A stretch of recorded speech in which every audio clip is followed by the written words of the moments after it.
Hello guys, मैं सुमन आपका स्वागत करती हूँ। तो आज का जो हमारा टॉपिक है वो है ग्रहण। ग्रहण किसे कहते हैं? ग्रहण किसे कहते हैं? तो ग्रहण सरल भाषा में हम समझ सकते हैं कि सूर्य पृथ्वी के बीच जब चंद्रमा आ जाए या फिर सूर्य या चंद्रमा के बीच में जब पृथ्वी आ जाती है तो उस स्थिति में क्या होता है? ग्रहण होता है। उस स्थिति में ग्रहण होता है। तो ग्रहण को हम इस तरह एक बार चित्र में देख के बोलते हैं कि देखिए यहाँ पे एक सन है। सन की छाया बीच पर कहाँ पड़ रही है? मून पे, यानी चंद्रमा पे पड़ रही है। लास्ट में देख रहे हैं पृथ्वी है। तो यहाँ पे क्या हो जाएगा? सूरज की जो किरणें आ रही हैं वो क्या कौन ढक ले रहा है? पृथ्वी पर आने से ढक रहा है चंद्रमा। तो इस स्थिति में क्या होता है? ग्रहण लगता है। या फिर सूर्य और चंद्रमा यहाँ पे है, चंद्रमा के बीच में देख रहे हैं आप पृथ्वी आ रही है। तो जब सूर्य से आती हुई किरणें पृथ्वी उसको ढक लेती है, चंद्रमा पर न जाने दे, उसे क्या कहते हैं? ग्रहण कहते हैं। तो ग्रहण जो है दो स्थिति में हो सकता है, चंद्र ग्रहण या फिर सूर्य ग्रहण। तो चलिए शुरुआत करते हैं। क्या है संक्रांति? किसे कहते हैं? संक्रांति सरल भाषा में ये है, सूर्य के उत्तरायण या दक्षिणायन को क्या कहते हैं? संक्रांति कहते हैं। जब सूर्य उत्तरायण में होता है या फिर दक्षिणायन में होता है तो क्या होता है? संक्रांति होते हैं। उत्तरायण और दक्षिणायन का मतलब क्या है कि ये हमारा गोलार्ध है। जब सूर्य उत्तरायण में होता है यानी उत्तरी गोलार्ध में होता है, उत्तरी गोलार्ध में होता है तो उत्तरायण हो जाता है, लेकिन जब दक्षिणी गोलार्ध में होता है तो दक्षिणायन हो जाता है। इतना समझ में आ गया? जब सूर्य उत्तरी गोलार्ध में होता है तो उत्तरायण होती है, उत्तरायण संक्रांति होती है। या फिर जब सूर्य दक्षिणी गोलार्ध में होता है तो संक्रांति होती है। ठीक है, ओके, इतना समझ में आ गया। तो फिर हम चलते हैं कर्क संक्रांति की तरफ। कर्क संक्रांति किसे कहते हैं? कर्क संक्रांति हम देख रहे हैं कि यहाँ पे गोलार्ध है। तो गोलार्ध को एक तो 0 डिग्री जो रेखा है बीचों बीच से काट रही है। गोलार्ध को 0 डिग्री जो अक्षांश रेखा है क्या कर रही है? बीचों बीच से काट रही है। तो भूमध्य रेखा से उत्तरी में हम जब जाएंगे 23.5 डिग्री तो वो हमें कर्क रेखा मिलती है। लेकिन भूमध्य रेखा से जब हम नीचे जाएंगे दक्षिण में तो हमें क्या मिलेगा? क्या मिलेगा हमें? 23.5 डिग्री मकर रेखा, यानी 23.5 डिग्री भूमध्य रेखा से ऊपर जाने में कर्क रेखा, 23.5 डिग्री भूमध्य रेखा से दक्षिण में आने पर क्या है? मकर रेखा की हमें जानकारी मिलती है। ठीक है, तो बोला है कि कर्क संक्रांति किसे कहते हैं? कर्क संक्रांति जब सूर्य, ये हमारा सन है, जब सन की जो किरणें हैं, सूर्य की जो किरणें हैं, आप देख रहे हैं एरो बना है, कर्क रेखा पर जा रही है। 23.5 डिग्री कर्क रेखा पर जब सूर्य की किरणें सीधा लंबवत पड़ती हैं, सीधा लंबवत जब पड़ती है, ये लंबवत पड़ रही हैं, ठीक है ना? लंबवत जब पड़ती हैं तो क्या होता है? कर्क संक्रांति कहते हैं इसको। ठीक है, कर्क संक्रांति जो है कब होता है? 21 जून को क्या होता है? कर्क संक्रांति होता है। हम कर्क संक्रांति से क्यों कहते हैं? क्योंकि 21 जून को सूर्य की जो किरणें हैं वो लंबवत कर्क रेखा पर पड़ती हैं। यहाँ पे ये पड़ रहा है तो ये क्या है? 21 जून को पड़ रहा है। यानी 21 जून एक ऐसा डेट है जिस डेट में क्या है? सूर्य की जो किरणें हैं 23.5 डिग्री पर कर्क रेखा के 23.5 डिग्री पर लंबवत चमकता है। ठीक है, इतना समझ में आ गया। आगे चलते हैं मकर संक्रांति के बारे में। मकर संक्रांति किसे कहते हैं? तो मकर संक्रांति जब भूमध्य रेखा से 23.5 डिग्री दक्षिण में आते हैं तो हमें मकर रेखा की जानकारी होती है। तो जब सूर्य की जो किरणें हैं, सूर्य की जो किरणें हैं लंबवत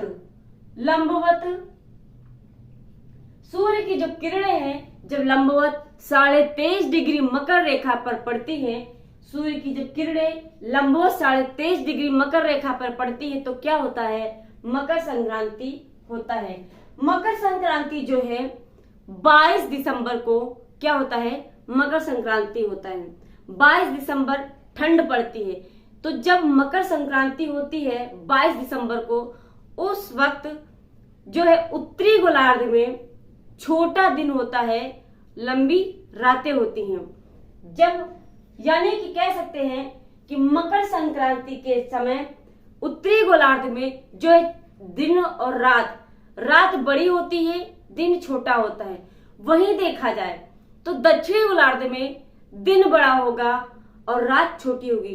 क्यों? क्योंकि जब सूर्य मकर रेखा पर लंबवत 23.5 डिग्री पड़ रही, तो यानी सूर्य की किरणें यहाँ पे लंबवत जब पड़ रही है मकर पे, तो यहाँ पे गर्मी होगी। गर्मी जब यहाँ पे होगी तो यहाँ पे उत्तरी गोलार्ध में क्या हो जाएगा, ठंड का मौसम आता है, जिसे हम शीतकाल या शरद काल कहते हैं। ठीक है, तो ये हो गया 22 दिसंबर की, कि जब उत्तरी गोलार्ध में जो है गर्मी होती है तो दक्षिणी गोलार्ध में क्या होता है, ठंड होती है। उसी प्रकार 23.5 डिग्री पे जब सूर्य लंबवत कर्क रेखा पर पड़ती है तो क्या होता है, उस वक्त जो है उत्तरी गोलार्ध में सबसे बड़ा दिन होता है और रात छोटी होती है। उसी प्रकार दक्षिणी गोलार्ध में उसकी विपरीत देखा जाए तो क्या होता है कि दक्षिणी गोलार्ध में क्या है, दिन बड़ी छोटी होती और रात बड़ा होता है। यानी जब उत्तरी गोलार्ध में गर्मी का मौसम चलता है तो दक्षिणी गोलार्ध में ठंड का मौसम चलता है। ठीक है, आई होप इतना समझ में आ गया होगा। आगे चलते हैं, तो आगे 21 मार्च और 23 सितंबर एक ऐसा डेट है, ऐसा दिन है जिस वक्त क्या है, दिन और रात संपूर्ण पृथ्वी पर बराबर होता है। यानी 21 मार्च और 23 सितंबर को पूरी पृथ्वी पर जो है, पूरी पृथ्वी पर दिन और रात बराबर होता है। यानी 12 घंटे दिन होते हैं, 12 घंटे रात होती हैं। तो वो कैसे होता है, जब सूर्य भूमध्य रेखा पर सीधा लंबवत पड़ता है तो क्या है, यहाँ पे बराबर क्या है, यहाँ पे सीधा पड़ रहा है और रात बराबर होता है भूमध्य रेखा पर। क्वेश्चन आता है कि जो है दिन और रात बराबर होता है, तो आंसर होगा भूमध्य रेखा पर दिन और रात बराबर होते। क्यों? क्योंकि भूमध्य रेखा को क्या है, भूमध्य रेखा जो है बीचों बीच से काट रही है, यानी बराबर भाग में बांट रही है। एक आधा जो है उत्तरी गोलार्ध में और आधा जो है दक्षिणी गोलार्ध में। ठीक है, तो 21 मार्च और 23 सितंबर को जो है पृथ्वी पर, पूरी पृथ्वी पर क्या है, दिन और रात बराबर होता है। ठीक है, फिर होता है सूर्य ग्रहण। सूर्य ग्रहण किसे कहते हैं? सूर्य ग्रहण पृथ्वी और सूर्य के बीच, जब सूर्य और पृथ्वी के बीच में चंद्रमा आ जाता है और वह सूर्य से आने वाली किरणों को पृथ्वी पर जाने से रोकता है, तो क्या होता है, वहां पे चंद्र ग्रहण होता है। जैसा कि चित्र में देखते हैं कि चित्र ये है हमारा सूर्य। सूर्य की जो किरणें जा रही है सबसे पहले कहां पड़ रही हैं? सबसे पहले चंद्रमा पे पड़ रही है। पृथ्वी और चंद्रमा सूर्य के बीच में कौन है? चंद्रमा आ रहा है। तो सबसे पहले किरणें कहां पहुंच रही है? चंद्रमा पे। और चंद्रमा क्या है, पृथ्वी पर आने से सूर्य की किरणों को रोक रहा है, यानी चंद्रमा बीच में आ रहा है पृथ्वी के। तो इसे क्या कहेंगे? सूर्य ग्रहण कहेंगे। सूर्य ग्रहण कब होता है? तो अमावस्या को सूर्य ग्रहण होता है। सूर्य ग्रहण समझ में आ गया। उसके बाद है आंशिक सूर्य ग्रहण। आंशिक सूर्य ग्रहण किसे कहते हैं? तो जब आंशिक रूप से सूर्य की किरणें पृथ्वी पर आती हैं उस वक्त क्या होता है? आंशिक सूर्य ग्रहण होता है। पूर्ण सूर्य ग्रहण, जब पूरी तरीके से सूर्य ग्रहण यानी पूरी तरीके से पृथ्वी पर सूरज की किरणें आने से रुक जाए, यानी सूरज की जो किरणें हैं पूरी तरीके से पृथ्वी पर नहीं आ रही है, तो क्या हो जाएगा? वहां पे पूर्ण सूर्य ग्रहण होगा, यानी चंद्रमा पूरी किरणों को ढक ले, यानी जाने ना दे पृथ्वी पर। आंशिक में जो है कुछ थोड़ी बहुत किरणें जो है पृथ्वी पर पहुंचती हैं, जिसे आंशिक, यानी ये क्या है, थोड़े पृथ्वी को कम ढकता है, तब क्या होता है? आंशिक होता है। लेकिन जब पृथ्वी पूरा ढक जाए तो क्या हो जाएगा, वहां पे पूर्ण सूर्य ग्रहण हो जाएगा। ठीक है, उसके बाद है डायमंड रिंग किसे कहते हैं। डायमंड रिंग, जब सूर्य ग्रहण होता है उस वक्त क्या है, डायमंड रिंग की स्थिति देखने को मिलती है। डायमंड रिंग सूर्य के किनारे किनारे आप देख रहे होंगे, देखते हैं कि जब सूर्य के किनारे किनारे एक क्या है, उसको गोला बना होता है, घेरा बना होता है सूर्य को गोलाकार में। ये हमारा सूर्य इतना ढका रहता है और ये ढकने की वजह से सूर्य के साइड साइड में क्या होता है, एक वलय दिखाई देता है, यानी कि एक ऐसा लगता है कि सूर्य को एक गोले में रखा गया हो। तो जो वो गोला दिखता है साइड में, उसे क्या कहते हैं, डायमंड रिंग कहते हैं। एक डायमंड रिंग की तरह वो चमकता है, इसलिए सूर्य जब पूर्ण सूर्य ग्रहण होता है उस समय क्या होता है, डायमंड रिंग देखने को मिलता है। आई होप इतना समझ में आया। उसके बाद है चंद्र ग्रहण। चंद्र ग्रहण सूर्य और चंद्रमा के बीच में पृथ्वी के आ जाने से क्या होता है, चंद्र ग्रहण होता है।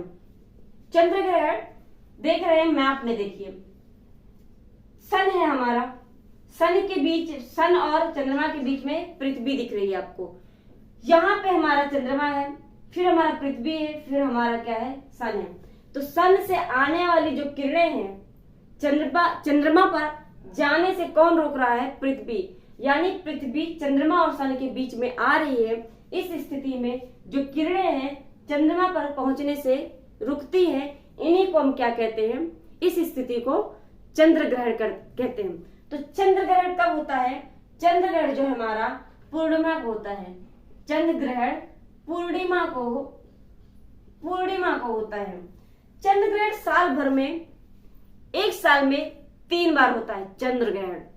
तो ये था हमारी ग्रहण के बारे में। आई होप कि आपको समझ में आ गया होगा। ठीक है, तो अगला जो टॉपिक है रहेगा हमारा, तो हमने पिछली क्लास में जो है देशांतर और अक्षांश देखा था, लेकिन देशांतर में कुछ पॉइंट्स जो है वो रह गए हैं और गोलार्ध के कुछ पॉइंट्स जो चीजें हैं हम वो उसका डिस्कस करेंगे। ठीक है, टाइम बचेगा उसमें हम देखेंगे कि क्या है, कटिबंध क्या है। तो आज के लिए बस इतना ही, धन्यवाद।